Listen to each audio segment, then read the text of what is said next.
Alright, so being a Walking Dead fan, as you guys know who Lucille is, Negan's baseball bat on The Walking Dead, decided this was the greatest opportunity to come up with something that nobody's done before. So this is a Lucille replica, styrofoam pretty much, and figured I'd build it into a blue laser diode and call it Blucille. So here is Blucille.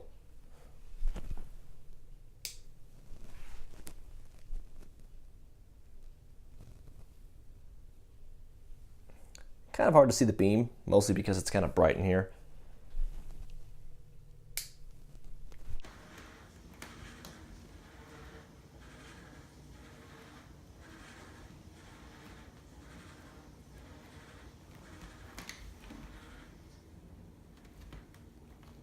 Alright, so the first part of making Blucille, the Negan baseball bat, is I had to use a styrofoam baseball bat. I couldn't use a real one because I didn't want to try drilling into wood. I figured doing a, well, it's more like a polymer pretty much, styrofoam polymer. But it's really tough, it's really hard. It's actually not what I expected it to be. It's coming out as fine little, it looks like, you know, like angel food cake is what actually, the consistency and the texture is almost exactly like angel food cake, just stale angel food cake, but that's pretty much what comes out of there. So I start by using, of course, a knife because I could use a drill, but I didn't have a drill bit that could fit this thing, and I wanted to be a little bit more precise and delicate with this thing because I didn't want to destroy it. It's the only one I got, and this baseball bat was not cheap. And so here's what it actually looks like. It is a full-size Negan baseball bat, and it does look pretty real, unless you look at it up close, and it really doesn't. But from far away, it looks pretty good. And we are, of course, working on Blucille. Here is going to be the heat sink, and it should fit nice and snug inside there.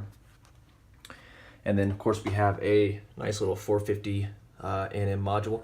Now, this is just a PL450B, I think. Not the PLTB 450B, but this is a PL450B, I believe is what it is. It's only rated for about 300 milliwatts, but I didn't want to make it super crazy powerful, only because I don't want a 2 or 3 watt laser trying to you know, disperse heat through a material that's definitely not for dispersing heat. So now I thought I might run some wires through here, the positive and negative through each side, and because it's going to be really hard to have, I'm not going to have, well, I may eventually, if I can't do that, I'll just run the wires through here and then have it stick out the side. So unfortunately, everything's not going to be completely concealed like I would like it to be, because this bat material is not quite as sturdy and strong as I want it to be. So if I go drilling more holes into this styrofoam baseball bat, it could potentially break in half. So I want to be as careful with it as possible, but unfortunately the wires might be exposed, so I might just paint the wires, I don't know. Alright, so my phone is plugged in right now, so I can't really move my phone around very much, but alright, so here's the progress on it. Here's my actual, whoops, there's my soldering points, which I wasn't really too happy with this one, so I used electrical tape, and then I used the heat shrinking tube for the negative wire, which actually looked really good. So there's the wiring right there, negative and positive, and then got the, now to keep from accidentally shorting this thing out, I went ahead and just left those 2 wires unclipped right now, so there could really be no chance of ESD or electrostatic discharge. So we have these hanging here, whoops, and then right now there we have the, basically the aluminum heatsink. I'm not running any thermal compound because it's only going to be about 300 milliwatts, so it's not going to really be generating that much heat. I'm not going to have it on for more than, 60 seconds anyways. And then right now there's an acrylic lens on there, which I'll be taking that off in the future because, well, acrylic lenses do suck. Actually, they're not bad if you only have 300 milliwatts. A 300 milliwatt 450 is not going to melt the lens on here, so I may just leave the acrylic on there, to be honest. Not mess with that. But yeah, that's basically what I have so far. So hopefully I didn't shock this thing earlier with ESD. I've been trying to take precautions to make sure that doesn't happen, but that's basically what I have so far. I used the, some of you may be asking what the hot glue gun is for, is because the driver is attached to the back of the diode inside the actual module, and the wires are sticking out through the back of the module, and to keep the wires from being yanked out the back and breaking those soldering points, I just put some hot glue in between the wire and the module, so that way if you pull on the wire, it's not going to pull on the driver wire. So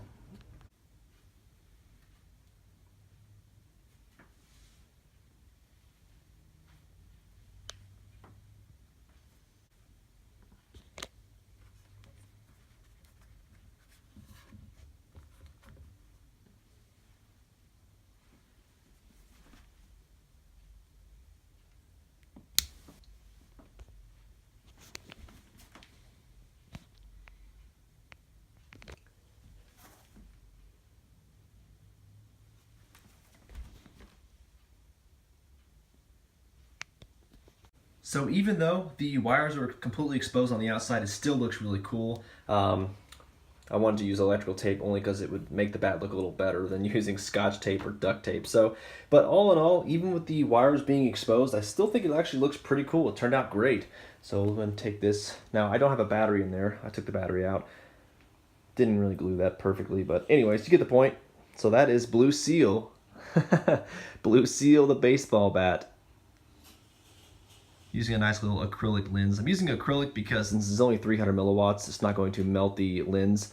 You're not supposed to use acrylic lenses in really powerful lasers, but the fact this is 0.3 watts, the acrylic is not going to melt. So, and this is a full replica of Lucille, or as I like to call it, Blucille.